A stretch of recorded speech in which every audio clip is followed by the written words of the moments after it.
ও আব্বাজান, আমি কোনদিন আপনার কলিজার টুকরা নাতি ইমাম হাসান আর হোসেন রাদিয়াল্লাহু তাআলা আনহুরে গলা মুবারক আর ঠোঁট মুবারকে চুমা দিতে দেখি নাই। আপনি নবী এদেরকে আদর করে এদের কপাল মুবারকে চুমা খাইতেন, এদের গাল মুবারকে চুমা খাইতেন, এদের হাত মুবারকের মধ্যে চুমা খাইতেন। ও আব্বাজান, আপনি আজকে কেন এদের গলা মুবারকে চুমা খান? আপনি কেন ওনাদের ঠোঁট মুবারকের মধ্যে চুমা খান? আমার নবী কান্নার আওয়াজটা আরো বাড়াইয়া দিলেন। নবীজি এমন ভাবে কান্না করতে লাগলেন, আমার নবীজির চোখ মুবারক লাল হয়ে গেছে, আমার নবীজির দাড়ি মুবারক গুলা চোখের পানি মুবারক দ্বারা চোখ চোপা হয়ে গেছে।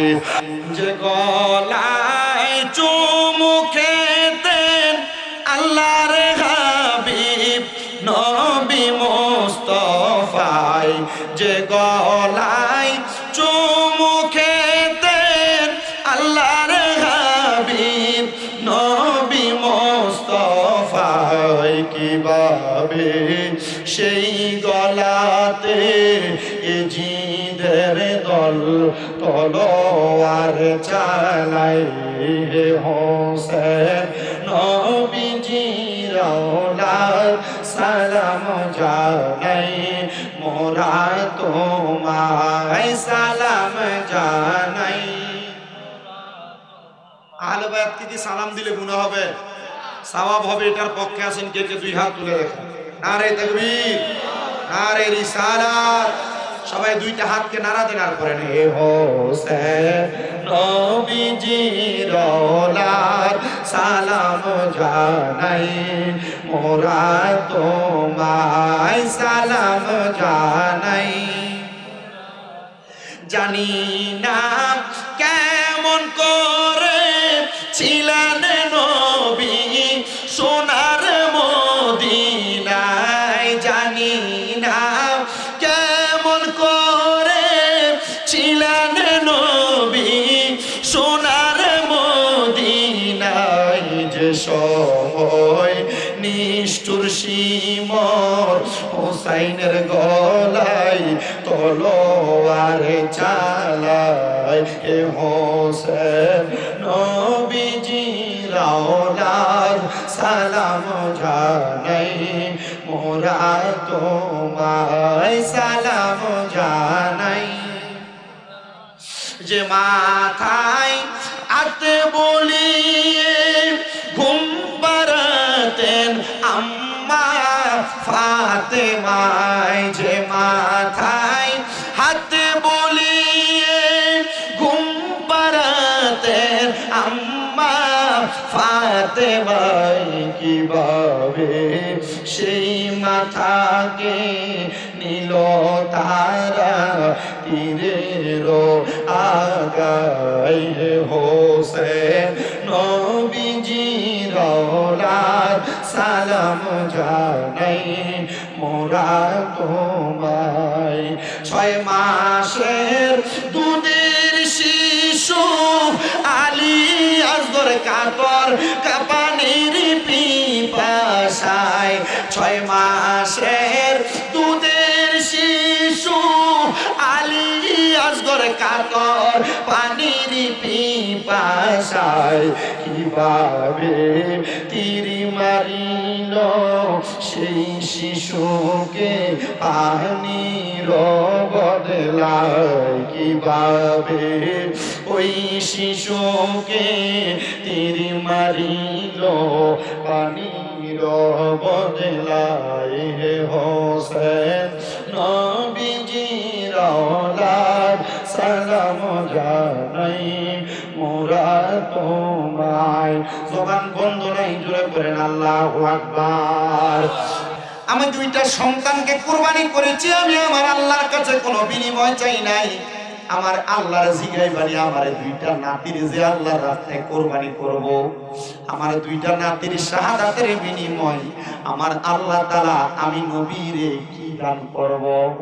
জিবরাইল ডাক দিয়া কয় আল্লাহ আমার হাবিবুল্লাহ বন্ধু নবী আপনার কাছে জানতে চাইছে এই দুইজন নাতিরে যে আপনি নিয়ে আসবেন, এই দুইজন নাতির শাহাদাতের বিনিময়ে আপনি আপনার হাবিবুল্লাহর কি দান করবেন? আল্লাহ জানায়া দেয়, জিবরাইল আমার হাবিবরে বলো আমার হাবিব কি চায়। হাইরে দুষ্ট এজিদা তিরি মারিল আজে গরের সিনাই, বলেন দুষ্ট এজিদা তিরি মারিল আজে গরের সিনাই, কষ্ট দিল আলিমা কামের গায়, বলেন কষ্ট দিল মৌলা আলীর গায়। বলেন কেউ যদি ওদের কষ্ট দেয় যেন নবী কষ্ট পায়। আমার প্রিয় মুসলমানেরা, আল্লাহর নবীর তিরমিজি শরীফের হাদিসে মুবারাকা থেকে বলছি, নবীজির আহলে বায়াতের পরিচয় প্রদান করতেছেন। ইয়া রাসূলুল্লাহ, কারা আপনারা আহলে বায়াত, আপনার বংশধর, তাদের পরিচয় বলেন না। যেহেতু সামনে পবিত্র মুহররম মাস আগমন করতেছে, পবিত্র কারবালার মাস আগমন করতেছে, আমি আপনাদের কাছে নবী পরিবারের পরিচয় প্রদান করতেছি, একটু শোনেন মনোযোগ দিয়া। নবী আমার জানায়া দি উম্মত, শুনো অন্তরের কান লাগায়া। নবী বলেন, উম্মত আমি প্রত্যেক সোমবারে আল্লাহ পাক রব্বুল আলামিনের পবিত্র হারাম মসজিদ, মসজিদুল হারাম, যে হারাম, দুইটা হারামের কথা হাদিস শরীফের মধ্যে বলা হয়েছে। একটা হারামের নাম হলো আল মসজিদ বাইতুল্লাহ, আরেকটা হারামের নাম হলো মসজিদে নববী। ওই দুইটা হারামের কথা আল্লাহর নবীজির হাদিসে মুবারাকার মধ্যে বলা হয়েছে। নবী আমার বলেন, উম্মত মসজিদে নববীর মধ্য থেকে প্রত্যেক সোমবারে আমি নবী ফজরের নামাজ আদায় করার পরে মসজিদে নববীর বর্তমান 310 নাম্বার গেট দিয়ে সোজা বরাবর হেঁটে চলে গেলে 10-15 মিনিট সামনে গেলে একটা মসজিদ আছে। যে মসজিদের নাম হলো মসজিদে কোবা। যে কোবা মসজিদের মধ্যে 2 রাকাত নামাজ আদায় করলে আমল নামার মধ্যে একটা উমরা হজের সওয়াব লিপিবদ্ধ হয়ে যায়। নবী আমার বলেন, উম্মত আমি দয়ার নবী প্রত্যেক সোমবারে কোবা মসজিদে রওনা করে চলে যাইতাম। কোবা মসজিদের মধ্যে যে আমি নবী নামাজ আদায় করতাম, ওই কোবা মসজিদের মধ্যে আমার নবী সর্বপ্রথম জুমার নামাজ চালু করেছিলেন। হে প্রিয় মুসলমানেরা, মদিনাতুল মুনাওয়ারার কাছে এই মসজিদ ছিল সবচাইতে সম্মানিত মর্যাদাবান মসজিদ। নবী আমার জানায়া দেয়, উম্মত আমি যখন কোবা মসজিদে রওনা করলাম, আমি একদিন শীতের সকালবেলা মসজিদে নববী থেকে কোবা মসজিদের দিকে যখন যাইতেছিলাম, কোবা মসজিদে যাওয়ার মধ্যবর্তী জায়গার মধ্যে মদিনা রেল স্টেশন। ওই রেল স্টেশনের সামনে নবীজির কলিজার টুকরা দরিদ্র হযরতে খাতুনে জান্নাত ফাতেমাতুজ জোহরা, যে ফাতেমাতুজ জোহরার ব্যাপারে আমার নবীজি হাদিসে মুবারাকায় বলেন, আল ফাতেমাতু সাইয়্যিদাতুন নিসাই আহলিল জান্নাহ, আমার ফাতেমা হলো জান্নাতের মহিলাদের সরদারিনী। নবী আমার বলেন, উম্মত আমি খাতুনে জান্নাত ফাতেমার ঘরের সামনে দিয়ে যাইতেছিলাম। যাওয়ার সময় আমি নবীর কলিজাতে আমার ফাতেমার জন্য একটু টান লাগলো। আমি খাতুনে জান্নাত ফাতেমার ঘরের দরজার সামনে যাইয়া আমি সালাম প্রদান করতে লাগলাম, আসসালামু আলাইকুম ওয়া রাহমাতুল্লাহ। আমি যখন খাতুনে জান্নাত ফাতেমার ঘরের দরজায় সালাম দিলাম, সালাম দেওয়ার সাথে সাথে খাতুনে জান্নাত তার ঘরের দরজাটা খুলে দিলেন। আমি নবীজি ঘরের দরজা দিয়ে ঘরের মধ্যে প্রবেশ করলাম। এমন টাইমে দেখলাম আমি নবীর সামনে হযরত মাওলা আলী মুশকিল কুশা আগমন করলেন। আমি নবীর সামনে খাতুনে জান্নাত ফাতেমা আগমন করলেন। আমি নবী তাকে দেখলাম, গো আমার ফাতেমার চেহারাটা কেমন জানি মলিন দেখা যায়। আমি বললাম, ফাতেমা মুখটা কেন এমন মলিন দেখা যায়? তুমি তো জান্নাতের রমণীদের সরদারিনী, তুমি তো জান্নাতের মহিলাদের সরদারিনী, তুমি তোমার মুখটারে এমন ভাবে মলিন করে রাখলে আমার আল্লাহ তাআলা বেজার হয়ে যাবে। আমি নবীজির কলিজাতে শান্তি লাগে না। আশিক রাসূল এটাকে সুরে সুরে লিখতেছে, ওরে এক নাম তোমার ফাতেমা, আর কে নাম বতুল, বলেন এক নাম তোমার ফাতেমা, আরেকে নাম বোতল তুমি জান্নাতি বুলবুল মাগো নুরানি বোতল তুমি জান্নাতি বুলবুল মাগো নুরানি বোতল বললেন এক নাম তোমার ফাতেমা আরেকে নাম বোতল বললেন এক নাম তোমার ফাতেমা নাম বোতল তুমি জান্নাতি বুলবুল মাগো নুরানি বোতল তুমি জান্নাতি বুলবুল মাগো নুরানি বোতল তুমি আহলে বায়াত মাগো আহলে বায়াত তোমার জন্য নাজিল হলো কোরআনের আয়াত তুমি আহলে বায়াত মাগো আহলে বায়াত তোমার জন্য নাজিল হলো কোরআনের আয়াত তুমি তোমরা সবাই মিলে নবী বাগের ফুল মাগো তুমি তোমরা সবাই মিলে নবী বাগের ফুল তুমি জান্নাতি বুলবুল মাগো নুরানি পুতুল তুমি জান্নাতি বুলবুল মাগো নুরানি পুতুল হায়রে এক নাম তোমার ফাতেমা আরেকে নাম বোতল বলো এক নাম তোমার ফাতেমা আরেকে নাম বোতল তুমি জান্নাতি বুলবুল মাগো নুরানি পুতুল তুমি জান্নাতি বুলবুল মাগো নুরানি পুতুল জোরে বলেন আল্লাহু আকবার নবী আমার বলেন এ খাতুনে জান্নাত ফাতেমা তোমার মুখটা বেজার থাকলে আমি নবীর কষ্ট লাগে আমি নবী কষ্ট পাইলে স্বয়ং আমার আল্লাহ কষ্ট পায় তুমি তোমার মুখটা বেজার করে রাখো না ওগো ফাতেমা তুমি আমাকে জবাব দাও আমার কলিজার টুকরা হাসনাইন কোথায় আমার দুইজন নাতি কোথায় এই কথা বলতে দেরি আমার নবীজির সম্মুখে নবীর দুইজন নাতি আগমন করলেন আমার নবীজির কন্যা খাতুনে জান্নাত ফাতেমা তুজহরার সামনে আমার নবীজির শরীর মোবারকে কালো রঙের একটা পশমি চাদর ছিল শীতের সকালবেলা নবী আমার পশমি চাদর মোবারকটা আমার নবীজির মাথা মোবারকের উপরে মেলে ধরলেন তৈরা ডাক দিয়ে বললেন ও খাতুনে জান্নাত ফাতেমা তুমি আমার চাদরের নিচে প্রবেশ করো ও মাওলানি মুশকিল কুশা তুমি আমার চাদরের নিচে প্রবেশ করো ও ইমাম হাসান রাদিয়াল্লাহু তাআলা আনহু ও ইমাম হুসাইন রাদিয়াল্লাহু তাআলা আনহু তোমরা আমার চাদরের নিচে প্রবেশ করো এই চারজনকে ভিতরে প্রবেশ করায়া আমার নবী আল্লাহর দরবারে দোয়া করলেন আল্লাহুম্মা হাউলাই আহলু বাইতি কোরআনের আয়াত আল্লাহুম্মা হাউলাই আহলু বাইতি আল্লাহ তুমি এদেরকে কবুল করো এরা আমার আহলে বাইত জুড়ে বলেন সুবহানাল্লাহ নবী আমার চাদর মুবারকের নিচে প্রবেশ করায়া বললেন আল্লাহ আপনি এদেরকে কবুল করেন এরা হলো আমার আহলে বায়াত আমার আল্লাহর সাথে সাথে কোরআনের আয়াত নাযিল করে দিলেন সবাই পড়েন আউযু বিল্লাহি মিনাশ শাইতানির রাজীম বিসমিল্লাহির রাহমানির রাহিম ইন্নামা ইউরিদুল্লাহু লিইয়ুযহিবা আনকুমুর রিজসা আহলাল বাইতি ওয়া ইউতাহহিরাকুম তাতহীরা সবার খুলে জোরে জোরে বলেন আল্লাহু আকবার যখন আমার নবী দোয়া করলেন আল্লাহর আমার আহলে বায়াত আপনি এদেরকে কবুল করেন আমার আল্লাহর সাথে সাথে কোরআনের আয়াত দিয়ে নবীরে বইলা দে হাবিব গো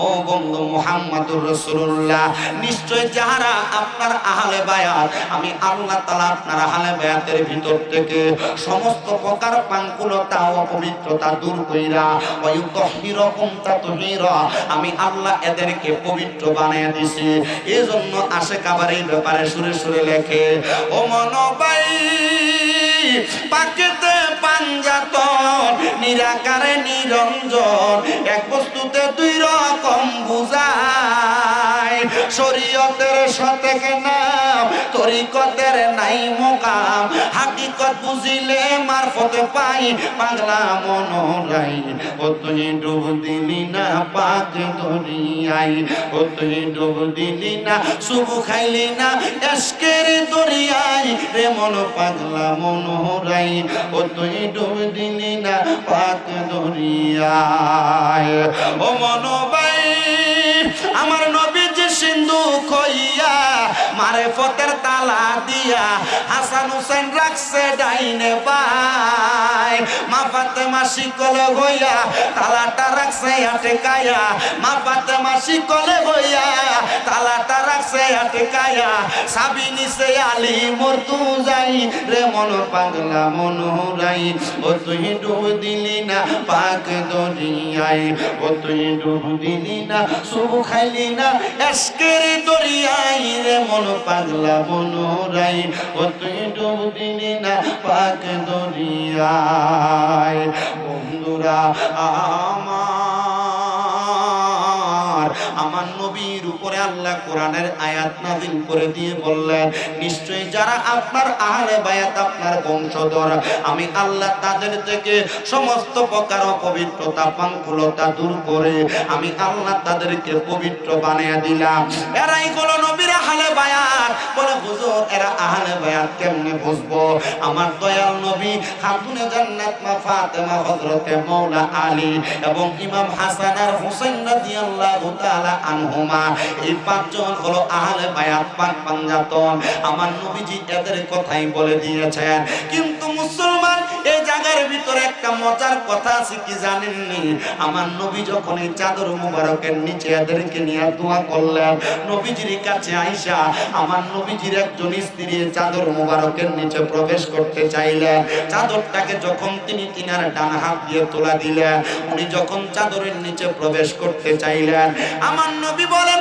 হে আমার স্ত্রী তুমি তোমার জায়গায় সম্মানিত আহলে বায়াতের জায়গায় সম্মানিত জোরে বলেন সুবহানাল্লাহ আমি আপনাদেরকে কোন আহলে বায়াতের পরিচয় জানাইতেছি শুনেন যে আহলে বায়াতের কারণে আমরা বর্তমানে হুসাইনি ইসলামটাকে পেয়েছি যদি আমরা ইমামে আলী মাকাম ইমাম হুসাইন রাদিয়াল্লাহু তাআলা আনহু শাহাদাতের বিনিময় ইসলাম না পাইতাম তাহলে কিন্তু আমরা মুসলমানের মাঝে অনেকগুলা দল বিভক্ত হয়ে আছে এটার পরিচয় কোনটা হক্কানি মুসলমান কোনটা দুনিয়ার জমিনে নবী প্রেমিক বলা মুসলমান এটার পরিচয় জানতাম না তোরে কন্যা ঠিক কিনা এ মুসলমান এটার পরিচয় আমি আপনাদেরকে একটু শোনাই মনোযোগ দিয়ে শোনার চেষ্টা করবেন তো আমার নবীজি যখন খাতুনে জান্নাতের হুজরা মুবারকে প্রবেশ করলেন হুজরা মুবারকের মধ্যে প্রবেশ করার পরে নবীজি হযরত মাওলা আলী এবং মা ফাতেমার ঘরে রাইখা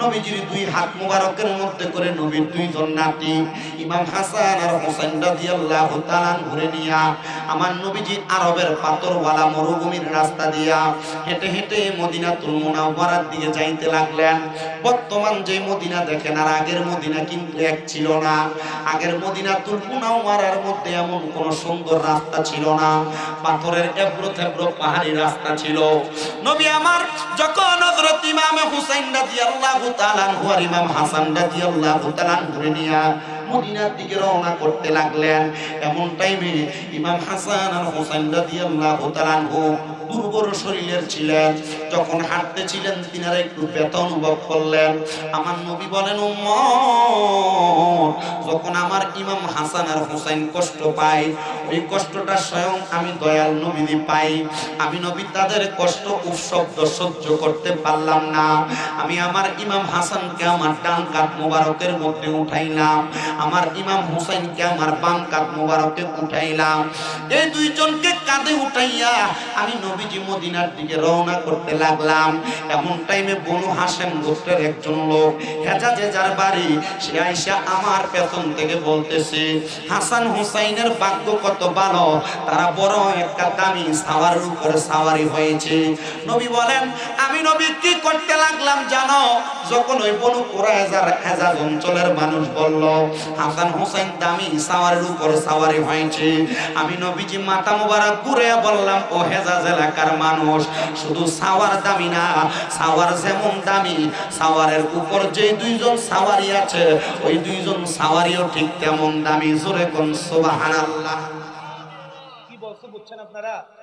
যখন নবীজির দুইজন নাতিকে, একজনকে ডান কাঁধ মুবারকে, একজনকে বাম কাঁধ মুবারকে উঠাইছেন, উঠে যখন নবী হাঁটেন, বনু কুরাইজার হেজাজ অঞ্চলের এক বংশীয় বাসিন্দা বলেন, হাসান হুসাইনের ভাগ্য বড় ভালো, তারা যে সাওয়ারের উপর সাওয়ারি হইছে এই সাওয়ারটা খুব দামি।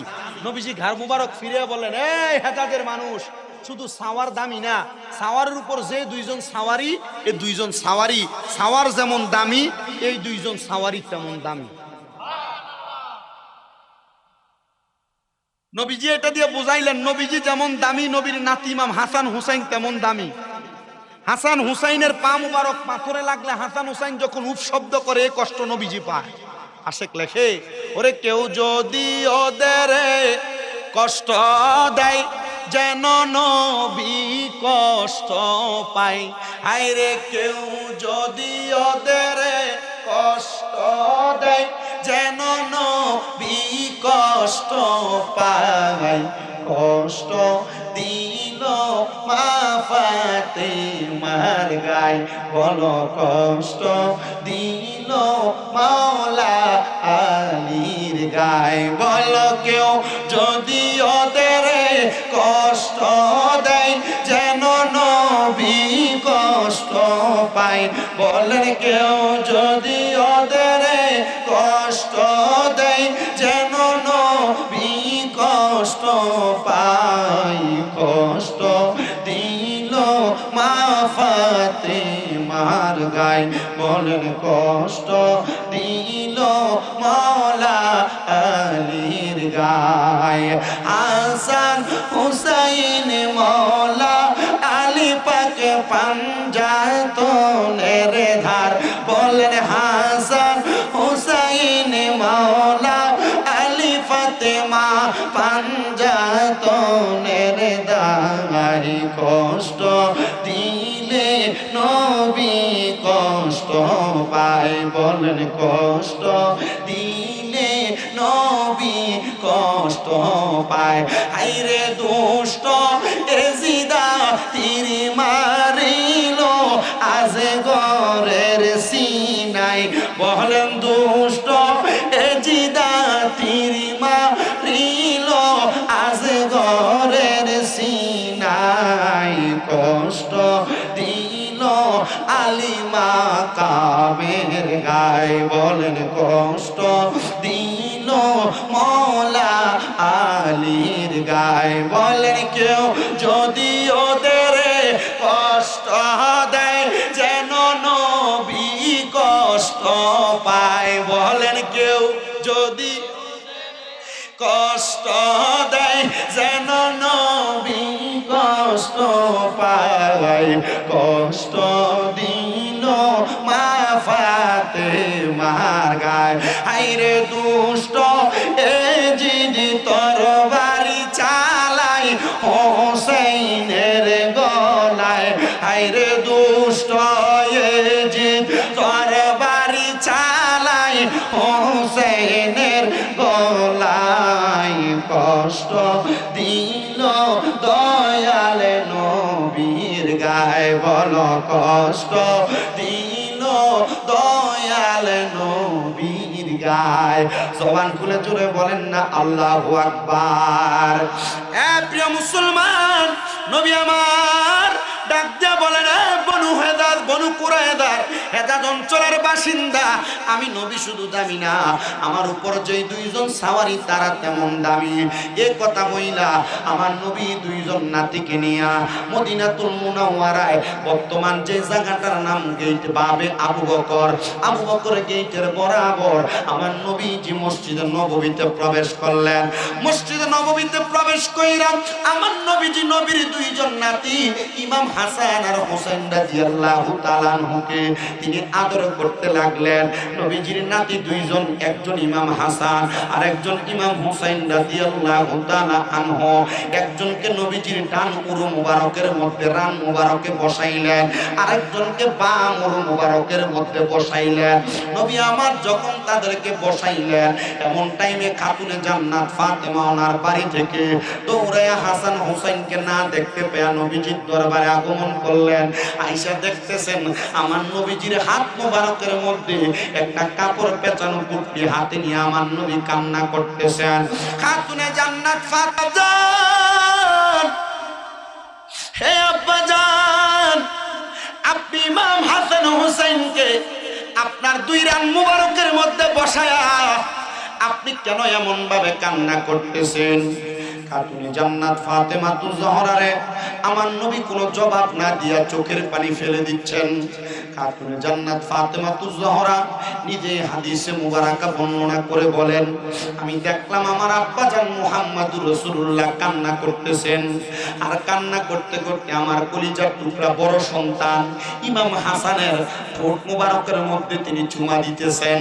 আমি দেখলাম আমার আব্বাজান কান্না করতেছেন, কান্না করতে করতে আমার ছোট সন্তান হযরত ইমাম হুসাইন পাকের গলা মুবারকের মধ্যে চুমা দিতেছেন।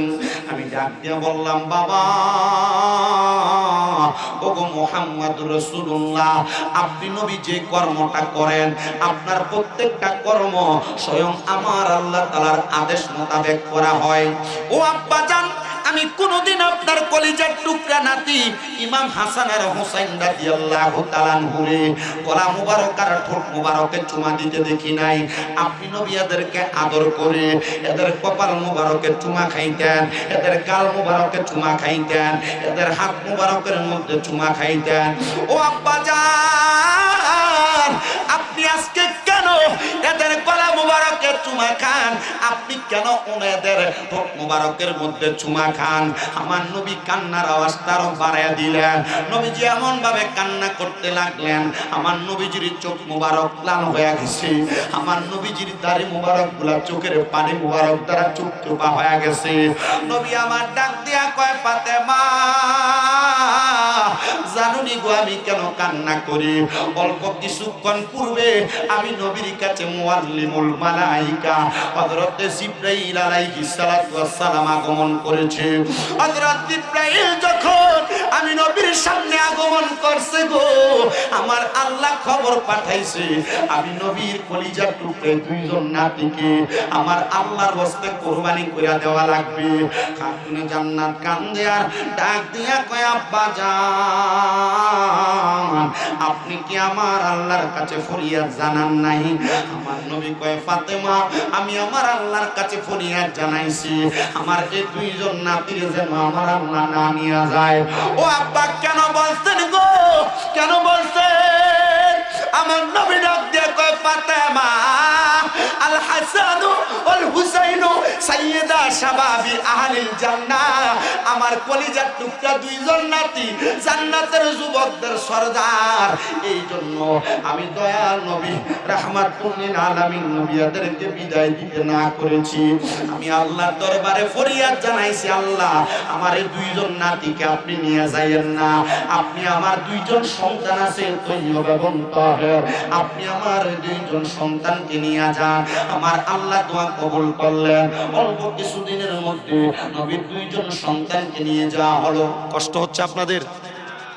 আহলে বায়াতকে কেন ভালোবাসবেন? এরা আমাদের জন্য কি কুরবানি করে গেছেন? পাক পাঞ্জাতন আহলে বায়াত বহু জায়গা শোনেন না, কিন্তু এদের মোহাব্বতের মূল ধারাবাহিকতা কি? বহু জায়গায় আহলে বায়াত পাক পাঞ্জাতনের ওয়াজ করলে শিয়া বইলা ফেলে। কি বইলা ফেলে? শিয়া বইলা ফেলে। আহলে বায়াত কি, পাক পাঞ্জাতন কি? আবার দেখবেন বহুত হুজুররা উহুদের যুদ্ধের বয়ান করে, বদরের যুদ্ধের বয়ান করে, হুনাইনের যুদ্ধের বয়ান করে, খন্দকের যুদ্ধের বয়ান করে, কিন্তু কারবালার যুদ্ধের ওয়াজ করে না। কারণ কারবালার যুদ্ধের ওয়াজ করলে এরার বহুত গোমর ফাঁস হয়ে যাবে। কারণ কারবালার যুদ্ধ আমার নবীজির নাতি ইমাম হুসাইন যে শাহাদাত বরণ করবেন, আল্লাহ তাআলা গায়েবের খবর দিয়া নবীজির দিয়ে আগে জানাই দিছে। কারণ কারবালার যুদ্ধের বয়ান করতে গেলে নবীজি গায়েবের খবর দেনেওয়ালা, এটা আগে ওয়াজ করুন না। মারহাবা কন্যা, কষ্ট হইতেছে আপনারা? আপনার তো উমরাবাদের মানুষ, আমার পুরান মানুষ। মাদ্রাসার মাহফিল আসছিলাম, দড়ি বাসা নিয়ে পর 5 বার আইলাম। কয়দিন আগে তো এনে কি জানি এটা মণিপুর না আয়া গেলাম। মোটামুটি আমি অত্র অঞ্চলে এখন আর না আইলেও চলে, আলহামদুলিল্লাহ দাওয়াত এদিকেই বেশি। আগামী সিজনে যতলা রাখছি মোটামুটি এই সাইডে অনেকগুলা। তো আমি আপনাদের কাছে এতটুকু আবদার করি, ওয়াজ যেহেতু শোনেন, সব সময় সব ধারাবাহিকতায় কথা বলি। আমার ওঠার সময় হুজুর মা বাবার ওয়াজ, আমি ত্যাক্ত হয়ে গেছি। আর মা বাবার ওয়াজ না করিয়া এত ওয়াজ করি মা বাবার। গত সিজনে 266টা মাহফিলের মধ্যে 212টা মাহফিলের ভিতরে মা বাবার ওয়াজই করলাম। আর আজকে দেখতেছি এক সোশ্যাল মিডিয়ার ফেসবুকের এক ছবি দেখলাম, এ মহিলার ছেলে একজন কানাডা প্রবাসী, এ মহিলার ছেলে একজন বুয়েটের টিচার, এ মহিলার ছেলে একজন জাপানে থাকে। কিন্তু এই মহিলা 7 দিন মহিলা পয়সা আছে, মহিলার খবর নেওয়ার মতো কেউ নেই। আপনি আপনার সন্তানকে এত বেশি পড়ালেখা করায়েন না, যে পড়ালেখা করাইতে যে আপনার ছেলে আপনার খেদমত করতো না।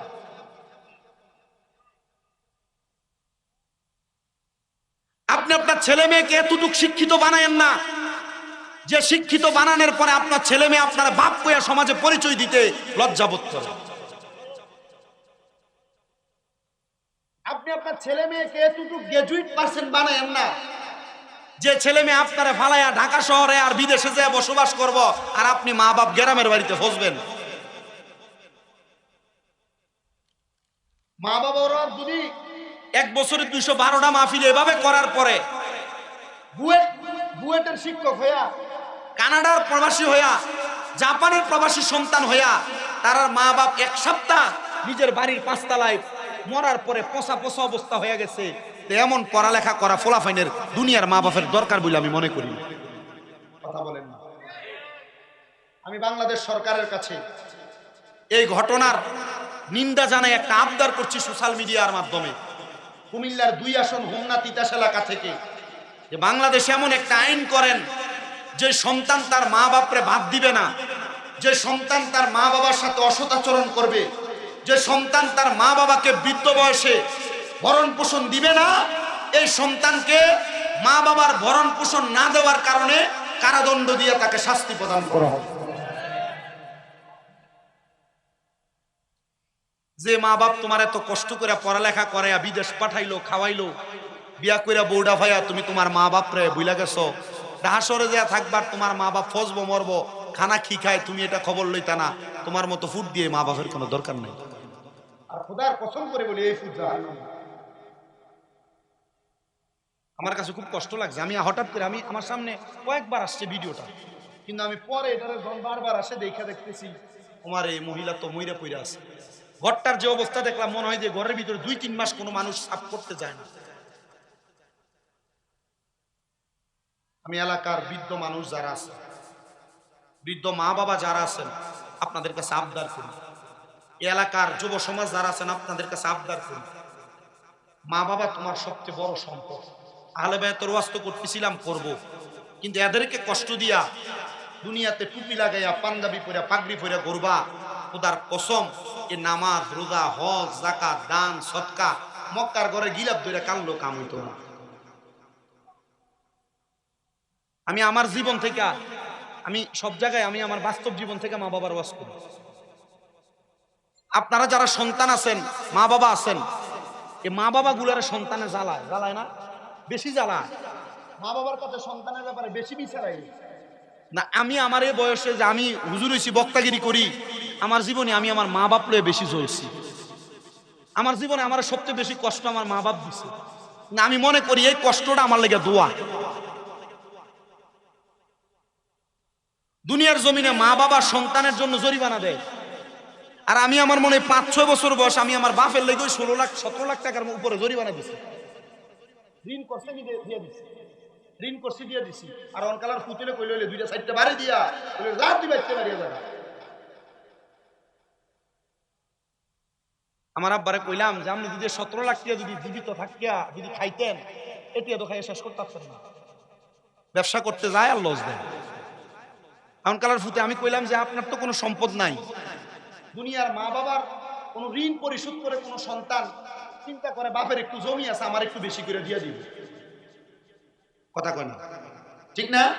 মনে করেন উনি আমার বাবা, উনি একটা ঋণ করছে, আমি ওনার ঋণ পরিশোধ করে দিব সন্তান হিসেবে। কেন? ওনার একটু জায়গা আছে, ভাগ করার সময় আমার একটু বাড়াই দিব, ফুটে আমার ঋণ দিছে, আমি আমার বাপের জি গেলাম, আপনার তো এক ফোঁটা জাগও নাই, আমার দিবেন কি? কোনো কথা নাই। তখন আমার এক উস্তাদ আমার জবাব দিতে, তোমার দোয়া করে দিয়া যাবে, কিতা দিব? আর অনকালার ফুটাই তৈলে কিতা করতো? ইচ্ছা মতো বাইরে লইলে, বাইতে বাইর করে লইলে। এই যে আমার আম্মা জান অসুস্থ, আপনারা অনেকে জানেন, জানেন না অনেকে? আজকে 1 বছর 2 মাস রানিং চলে আমার আম্মা অসুস্থ। 9.5 লক্ষ টাকা খরচ করছি শুধু এই 1 বছর 2 মাস আম্মার পেছনে। আব্বার ঋণ এই 1 বছর 2 মাসের ভিতরে পরিশোধ করছি আমি। আমার এই একা হাতে এটা করা আপনার কাছে কি সম্ভব মনে হয়? আমার এক উস্তাদে এবং আমার শাহপুর ফিসা হুজুর আল্লাহ আল্লাহ কইছে, শুনে হুজুর আমার বলছে যে এটা অসম্ভব বিষয় হুজুর। আমি কইছি না হুজুর, সম্ভব। কেমনে সম্ভব? যে এত টাকার যোগ্য তো আমি না, আমার বয়সী পোলাপান বহুত আছে আপনার এলাকায়, এত টাকার যোগ্য আমি না। আমি কইলাম যে আমি যেটার যোগ্য না, আল্লাহ আমারে দিয়ে এই কাজগুলো করাইবো বিদায় আমার কাছে সম্পদ রাখছে। যখন আমার আম্মার অপারেশন হয়, আমি ডাক্তারে যখন 15 দিন হাঁটতে পারে না, এদিকে এলাম 10-15 লাখ টাকা লাগলে লইয়া যান, আমার মা যেন হাঁটতে পারে ব্যবস্থা করে দেন। আমার মাথায় হাত বুলিয়ে কইছে যে শামীম সাহেব, যদি টাকা দিয়ে আপনার মা হাঁটতো তাহলে অপারেশনের পরের দিনে হাঁটতো। আমি তখন নিয়ত করছি আল্লাহ এই টাকাটা রেখে দিলাম, আমার মা যেদিন সুস্থ হইব পরিপূর্ণ হাঁটতে পারবে, টাকাটা দিয়ে আমার মা বাপ হবে যাবে। প্রস্রাব পায়খানায় হাতটা দিয়ে কুশ করে সাফ করছি, আমার গুণ হইছে। আমি এগুলা কি লেগে বলতেছি আপনাদেরকে, কোন কারণে বলতেছি? আপনারা এটার ধারে কাছেও নাই এমন অনেক সন্তান আছে যাদেরকে একটা কাজের কথা বললে ফাটতাম না করে ধমক দিয়ে ফালাই দেয় মা বাপ, আছে না? আপনারা এটা করার জন্য এই অসুস্থ অবস্থায় মাঝে মাঝে রাগান্বিত হয়ে যেতাম আম্মার সাথে, আবার রাগান্বিত হয়ে গেলে লগে দিয়ে বয়ে থাকতাম, নরম সুরে আবার জিগাইতাম কিছু লাগবো নি, কোনো কিছু দরকার আছে নি। আর আপনি হইলে আমি আপনাদের কাছে করজোড়ে আবদার করি, এই দুইটা মানুষকে সহ্য করেন যতদিন বাইসা আছে, এই দুইটা মানুষকে যতদিন বাইসা আছে ততদিন সহ্য করেন। দমক দিলে মাইনা নেন, আপনার কোনো অন্যায় নাই, ফিডাই দিছে আপনি মাইনা নেন। খোদা কি কসম করে বলি, দেখবেন এদের এই খাস দোয়ার কারণে আপনি জীবনে কি উন্নতি করছেন আপনি চিন্তাও করে দেখতে পারবেন না, শেষ করতে পারবেন না চিন্তা করে। আমাদের ওয়াজের একটা ধারাবাহিকতা কোথায় ছিল? আহলে বায়াত, না কই ছিল? আহলে বায়াত। আমি আহলে বায়াতের কথা বলতে যাই কিন্তু আপনাদের কাছে মা বাবার কথাটা বলছি।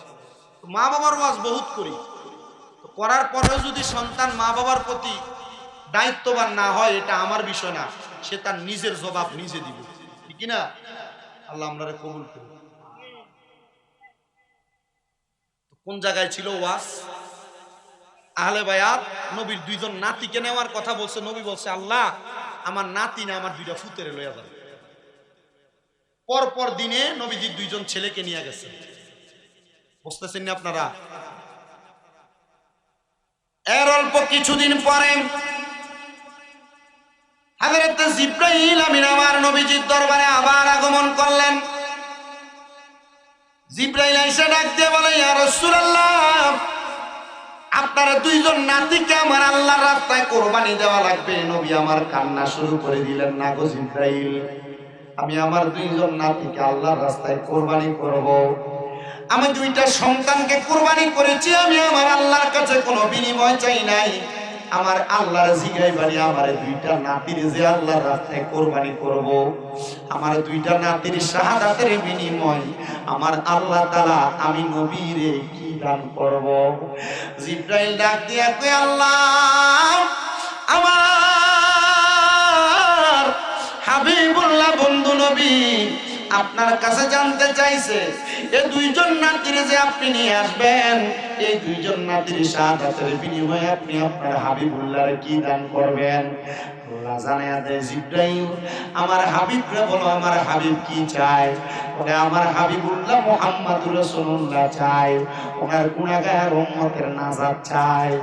আমার আল্লাহ তাআলা নবীজির কাছে খবর পাঠিয়ে দেয়, জিবরাইল রে আমার নবীরে জানায়া দাও, নবীরে দুইটা নাতিরে আমি আল্লাহ এমনি এমনি দুনিয়া থেকে আনবো না। একটা নাতিরে দুনিয়া থেকে মানুষগুলা বিষ পান করায়া দিব, আর একটা নাতিরে মুসলমান নামদারি, দাড়িওয়ালা, টুপিওয়ালা, পাগড়িওয়ালা, পাঞ্জাবিওয়ালা মুসলমান দাবিদার ও ইবনে জিয়াদ এবং এজিদের গোষ্ঠীরা ইমাম হুসাইনে পাকের গলা মুবারকের মধ্যে ছুরি চালাইয়া দিব।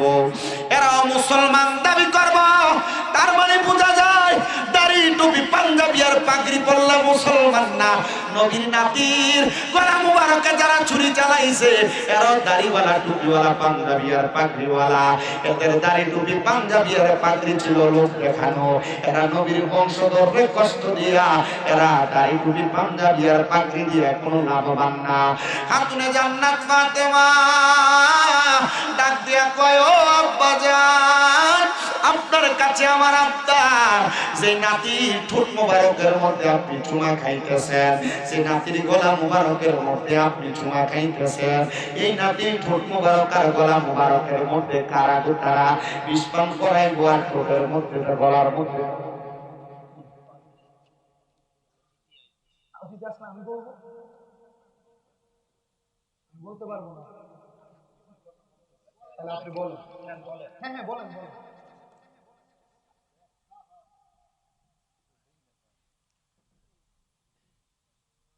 জোরে বলেন।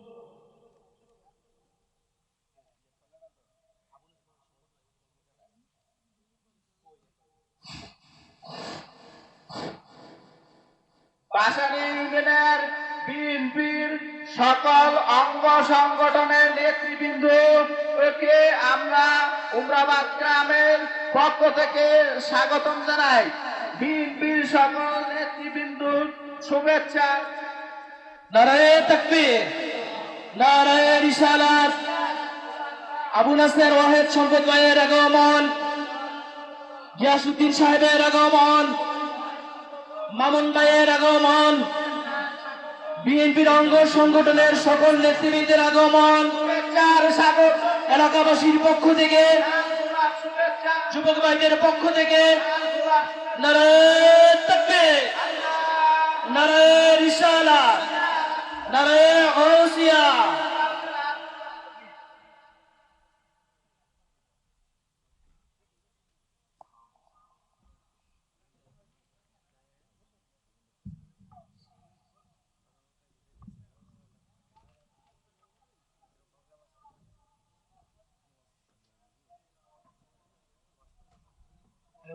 সাড়ে দশটা, সাড়ে দশটা।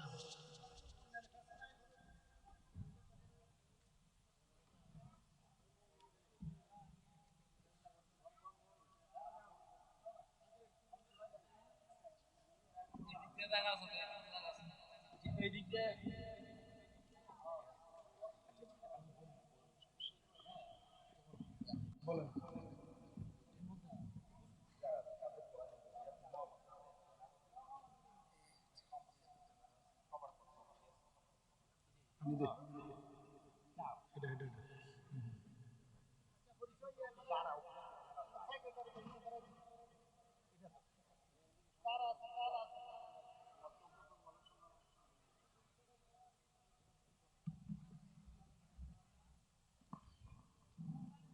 বিসমিল্লাহির রহমানির রহিম।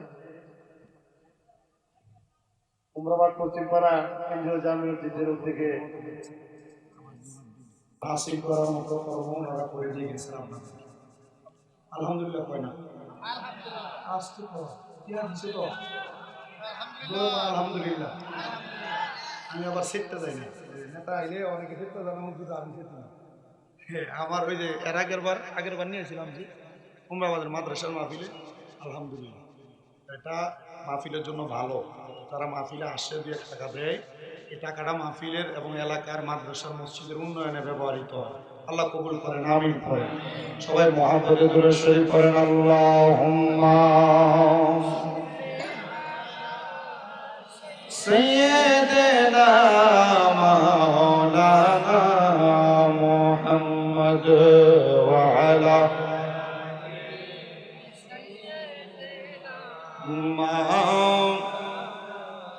তো আমি আপনাদেরকে যে কথা বলতেছিলাম সেই কথা থেকে আমি আমার আলোচনার ইতি টানবো। মুসলমানেরা, আল্লাহর নবীজির কলিজার টুকরা দুইজন নাতিকে যখন নিয়ে যাবে খাতুনে জান্নাত মা ফাতেমার কাছে বলা হলো, খাতুনে জান্নাত ফাতেমা কান্না করে আর ডাক দিয়ে বলেন, ওগো আমার কলিজার টুকরা আব্বা জান, দুইজন নাতিকে যে নিয়ে যাবে আমার আল্লাহ তাআলা এই দুইজন নাতির শাহাদাতের বিনিময় কি প্রদান করবে? আমার নবীকে আমার আল্লাহ তাআলা জানিয়ে দেয়, ওগো হাবিবুল্লাহ, বন্ধু মুহাম্মদ মুস্তাফা, আপনার কলিজার টুকরা নাতি ইমাম হুসাইনের যত ফোঁটা রক্ত মুবারক মাটির মধ্যে পড়বে, প্রত্যেক ফোঁটা রক্ত মুবারকের বিনিময় আপনার প্রত্যেকটা গুনাহগার উম্মতকে আমার আল্লাহ নাজাত প্রদান করবে। জোরে বলেন সুবহানাল্লাহ। এ প্রিয় মুসলমানেরা, নবীর নাতি ইমাম হুসাইন রাদিয়াল্লাহু তাআলা আনহু যদি নবীর উম্মতের জন্য ওনার গর্দান মুবারককে শাহাদাত বরণ করায়া ওনার রক্ত মুবারক ইসলামের জন্য দান করতে পারে, আপনারা বলেন আল্লাহর ঘর মসজিদ ওই নবীকে মুহাব্বত করে উমরাবাদ এলাকার মানুষ গঠন করেছে। উমরাবাদ এলাকার মানুষদেরকে নামাজি বানানোর জন্য এত সুন্দর একটা মসজিদ প্রতিষ্ঠা করেছে। ওই মসজিদের জন্য আমরা রক্ত দেওয়া লাগবে না, আমাদের নিজের সম্পদ থেকে নবীর মুহাব্বতে 10,000 20,000 করে দেওয়ার মতো আমি কয়েকজন মানুষ চাইবো। আছেন নাকি এমন কোন ধন্য মায়ের ধন্য সন্তান, ধন্য বাবার ধন্য সন্তান 10,000 টাকা 20,000 টাকা 50,000 টাকা 5,000 টাকা করে মসজিদে দান করার মতো?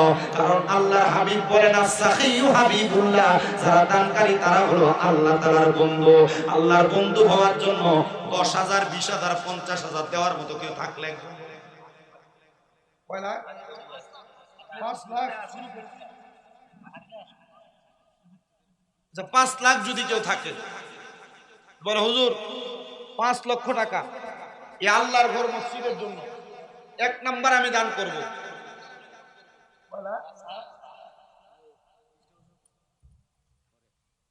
বলেন না, বলে ফেলেন। যারা দিবে ওয়াদা করেছে ওনাদের নামগুলো বলে ফেলেন, ঘোষণা দিয়ে দিই। হ্যাঁ, আমি সীমিত করি না, আমি শুধু ওই ছোট দাগটা বলছি, বড় যেগুলো সেগুলো আপনারা বলবেন, আমি ঘোষণা দিব, ঠিক আছে না? আচ্ছা, তাহলে এরপরে বলেন যে বলে হুজুর 5 লাখ না, হুজুর আমার এলাকায় 20 লাখ। এই সিঙ্গাপুরি কই? ওই এটা কই? এটা ভাই আমি চেহারাটা পাইতাম। গ্যাসুদ্দিন ভাই দেখো, আপনারা দিয়ে আপনারা 50,000 দনে রাজি হয়ে গেছেন গা, আপনারা এটা মানলেন কি লিগা?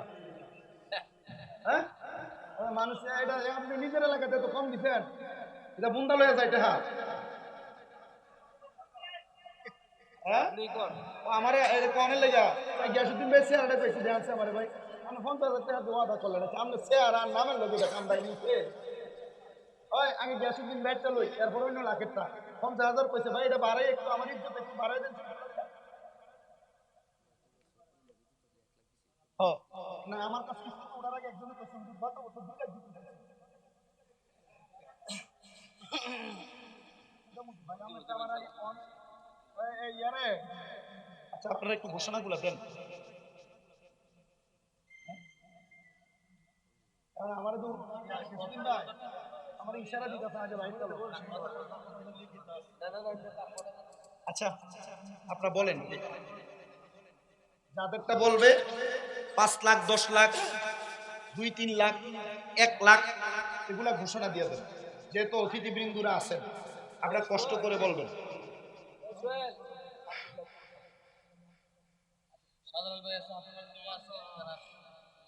শাহজালাল ভাই, হাতেম আলী ভাই, সঞ্জিত ভাই, যারা যারা আছেন একটু কষ্ট করে নামগুলা একজন একজন করে বলেন। সুমন ভাই না, ওই যে আমেরিকা প্রবাসী নাকি পৃষ্ঠপোষক? আচ্ছা উনি কোন? সুমন ভাই কোন? আর আমেরিকা প্রবাসী না, এটা যদি 2-3 মাসের বেতন দিয়ে দেয় মসজিদে কেমনে দাঁড়ায় থাকা?